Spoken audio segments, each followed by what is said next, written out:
We're back. Sorry. No flaming soccer balls hit my house. Or more specifically, the podcast studio.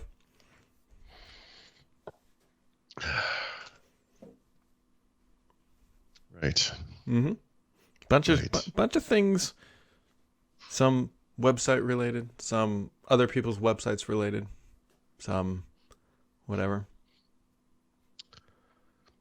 Could you elaborate on that? Well, starting late on Friday, we pushed an update to the site that a couple things. Actually, there's been 2, maybe 3 updates since that one on Friday went out.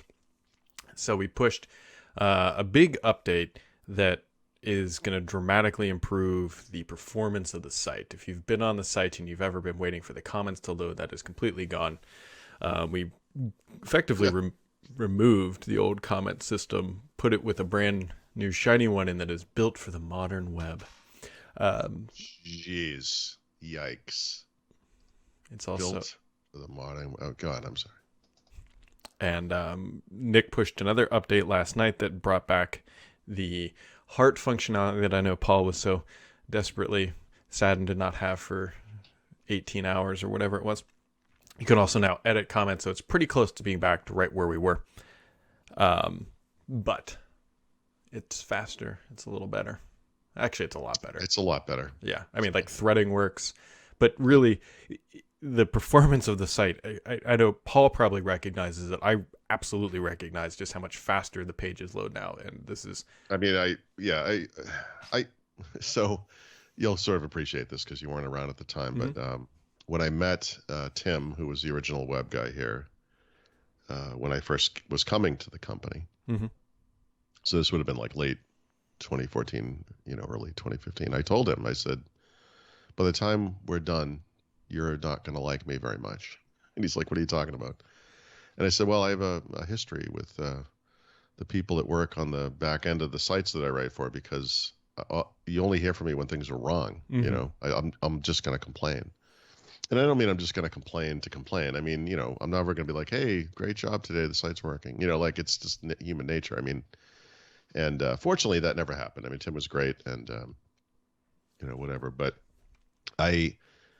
Brad now knows. I mean, I'm on the site all day, every day. So when I load something and it doesn't load, I'm like, or I go to do something or I get logged out really fast or whatever. Like I'll always be like, hey, something's wrong with the site, And sometimes it kind of clears up, like, who knows, the vagaries of the internet, and then sometimes it's a problem, for sure. But, so anyway, this is the, I mean, I'm on the site all day long. So, yep, it's like when you said that's a little bit better, I'm like, no, there were some other changes too, I believe, besides strictly the commenting app.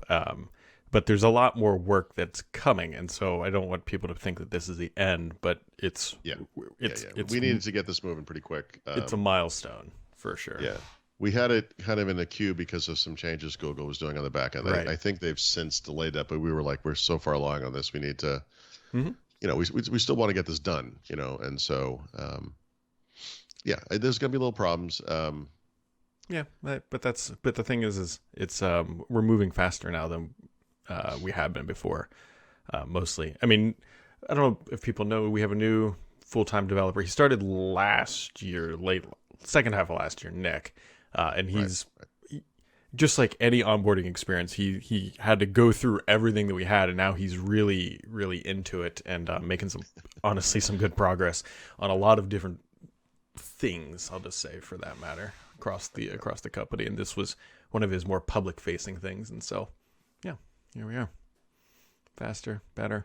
And if people are wondering why this is such an important thing, is Google is shifting to this core vitals, like statistic and stat for Google determining. Basically is hitting a pinata and seeing what falls out of it. And they change. It's just every once in a while, the whole world has to change everything they're doing to adapt to what they're doing, because, they could shut us off the internet, basically. Oh no, they absolutely could. And so if you don't play Google's game, and some people are more public about it than others, obviously we're talking about it now, and so this movement will help make the site more performant, which you could argue is a good thing, But at the same time, you kind of got to bend over and deal with whatever Google says you have to do, because if you don't, then they just push you off the search pages, and then you're done. So it's almost like there's some kind of a gatekeeper to the internet. yeah, I don't know almost. if anyone's ever brought up that topic. Yeah, almost.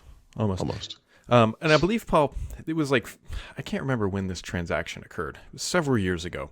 Verizon said, we are not a dumb pipe. That is not what we are. And they bought a content and media company, it was Oath or whatever, Verizon, Yahoo thing.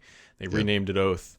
And now they realized we are absolutely a dumb pipe, because that makes us more money. And so they are selling off their Yahoo. I'll tell you, thing. Verizon's a smart pipe. The other stuff they've done is dumb. Are you, Paul, wait, Paul. Are you telling me that their video initiative called Go90 wasn't smart? I'm not sure if you made that one up. So if that is a thing, then yes, that is a thing. Okay, that's too bad. So whatever. They're selling. Realistically, don't like a company. It's called Apollo is buying them. They're a private equity firm, and so they're going to go in and do what private equity firms do. What is that, Brad? What do they do? Are they also? Well, let's put it this way. They also hit the pinata, and they will make dollars fall out one way or another, whether that's through significant streamlining, also known as layoffs. But if they touch fantasy football, I will, in fact, find out wherever their that's funny headquarters are. But this also impacts sites like TechCrunch and Engadget and a bunch of others. So we'll see. We'll see what happens.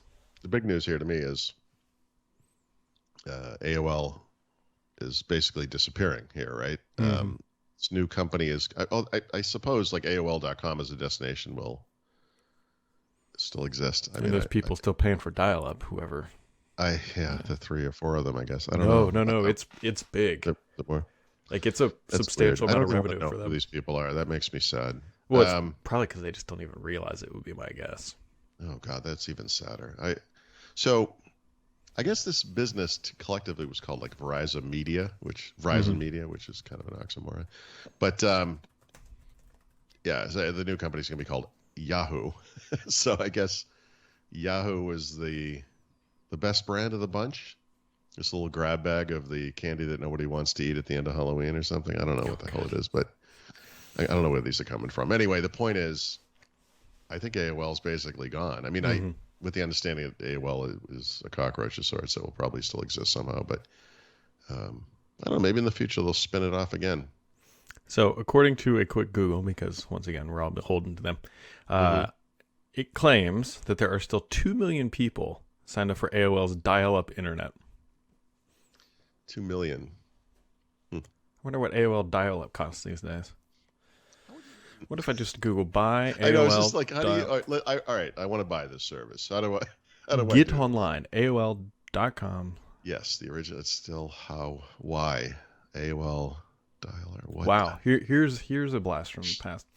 Download time, make 10 to 15 minutes over dial-up, or call 1-800-whatever to order a CD for faster installation. You have to install the AOL Shield browser. Is there some kind of a blinking tag occurring on this website you're viewing? Where what? Getonline.aol/dialup. Not even making this. Incredible. It's $20. Is it really? Yeah. So 2 million times $20 is what? Oh God. I mean, the infrastructure was paid for decades ago, I guess, right? It's probably just like one server running in Azure. I mean, at this point, how? There's literally no pricing information on the site where you download the software, which I find rather entertaining. AOL Desktop Gold, the AOL desktop experience you know and love, plus enhanced security, speed, and automated update services and live support. Excuse me while I vomit. I mean, look at the computer they even have on this thing. Available only for Windows Desktop, because nobody with a Mac would ever buy this. Right. Not even ancient picture of Chrome in the computer picture. It's like from the original version of Chrome from 10 years ago. Question: do I need an internet connection?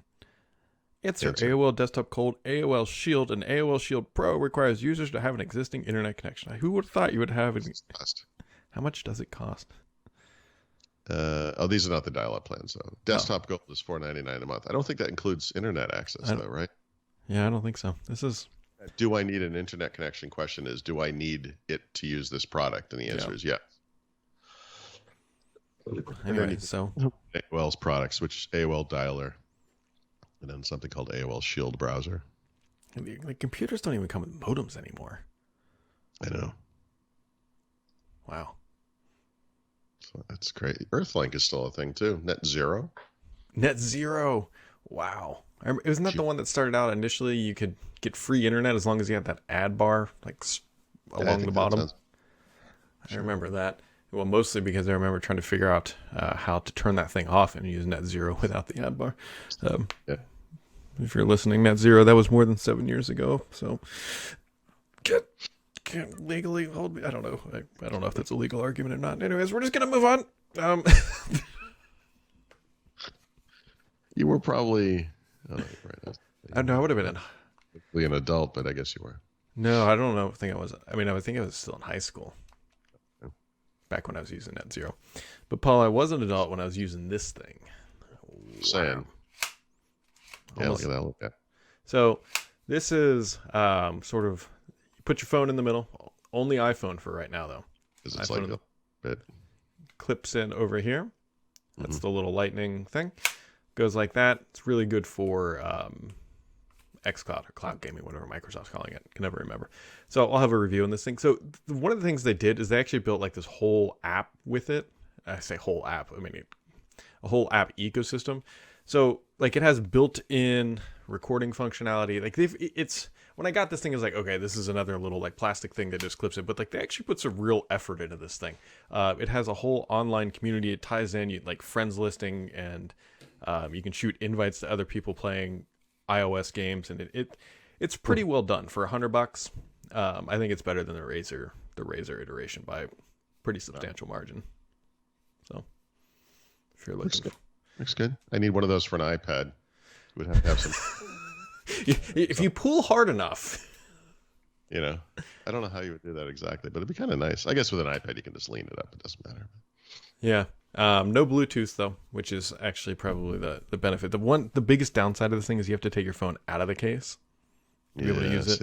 It's not good. No. And when I talk to the guys, so this is definitely a startup, so keep that in mind when you buy this thing. One of the reasons they said they did that is that there's so many different cases that they couldn't actually just account for all them. But I feel like you could almost have a dial on that lightning thing, and it could kind of move in and out. But that's itself is a pain in the behind, right? Yeah. So one of the things you can do unofficially is there's a little rubber pad in here that props the phone up. So if you have a thin case, you can actually peel this thing off and then use it with it. But that is not a officially recommended solution. So I'll have a review on this thing up here. Maybe today, probably tomorrow, maybe Wednesday, maybe never. Sometime between. Sure. Sometime between now and then. So here we are. I don't know. You got anything? Hey, enjoy your weekend, something, whatever. We went to New York on Friday. That was nice. Saw Mary Jo. We didn't have a lot of time, so we did in New York kind of what we've done, what I did in Boston recently, what I did in DC, which was we're not here looking for anything new. Want to go visit some old favorites, kind of reacquaint ourselves, use my well-worn joke about, sorry, I haven't been in recently. I don't know if you know what's going on out in the world.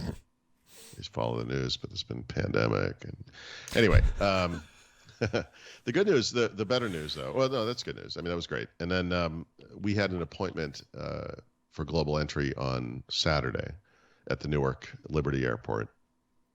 So we had parked our car there, took the train in, trained out. And, of course, we get to the airport. It's like 3.5 hours before our appointment. But, we couldn't stay in the hotel, all that long. And then, we figured this. Like, we're going to find an area we can plug our laptops in and get some work done or whatever. But we wanted to find the area, which was easy enough. And then I asked the guy, I said, hey, look, I don't know if there's a chance of an earlier appointment, but this is the time, and blah, blah, blah. And he said, yeah, we can take you right now. And I was like, what? And it was nice. And it took all of 5 minutes, but I will tell you that this is actually kind of comedic. I'm going to get the year wrong. I think it was 2016. But he just asked me a couple of questions. One of the questions was, why did you go to Morocco? And I was like, Morocco? I had to really think about it. I was like, Morocco. I said, well, we do like a home swap every summer. And that was like a side trip. I think we must have been in Barcelona that summer. And, and he goes, was it personal or business? And I'm like, oh, it was personal. I was like, you don't want to know my life story? You just wanted a one-word answer. I'm sorry. But the funnier one was, he said, they accept you in the program right there. Like, that's it. There's no big deal to it. And after he told me I was in, he says, I'm going to say, I think it was 2016. He said, you tried to smuggle food into customs at JFK? Yep. And I was like, I'm sorry, I did what now? And he says, yeah, it says here you, and I said, oh, yeah, I did do that. And then he said, yeah, don't do that again, because you could get your thing taken away, my global entry. And the story behind that is that was the year we went to Paris, and it was really quick. It was a shorter trip than usual. My son didn't come. It must have been the first year he went to college, I guess, and wanted to stay home with his friends. And there was this beautiful market street that one of the places had like that Iberian ham, like the stuff you get in Spain. Oh, yeah. So I actually brought that home from Paris, which is goofy, not from Spain, because I thought Mark would like it. I knew Mark would like it. And they found it in my bag. I got pulled over. Paul Thurrott arrested for smuggling ham. International criminal Paul Thurrott. I don't know. Always keeping us on our smuggled food. toes. Ham smuggler. Ham smuggler. Here lies Thurrott. He smuggled ham. that is. No, unsuccessfully. It flew all the way across the ocean.